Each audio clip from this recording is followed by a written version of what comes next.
Asta erați în locul meu, ce făceați? Vă întreb și eu. Ce făceați dacă erați în locul meu? Răspundeți la întrebarea asta. Ce făceați dacă erați în locul meu? Vă venea să faceți pipi. Ce făceați? Făceați pe dumneavoastră? Da? Păi și eu ce am spus? Ce am spus? Că faceți abuzuri, asta faceți.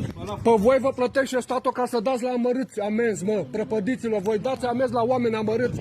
Fără apărare, băi. Gândiți-vă că v-ați blestemat singur. Nu uitați că gura mea e aurită. Praful se va alege de voi. Așa vreau eu să fiu. Așa vreau eu să fiu, mă, jumecherilor. Fraierii statului sunteți, bă. Jegurilor. Uite că v-am filmat, v-am pus și numărul pe TikTok și pe toate rețelele de socializare, boschetarilor. Alegeți să ar praful de voi, de comuniști. Blestemați să fiți toate zilele voastre cât veți trăi, jegurilor. Alegeți să ar... O să vă filmez în fiecare zi, bă, cum stați și dați amenzi la amărâți comuniștilor.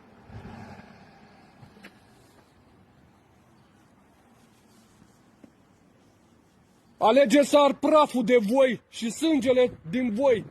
Să vă mănânce cancerul comuniștilor. De poponar ce sunteți.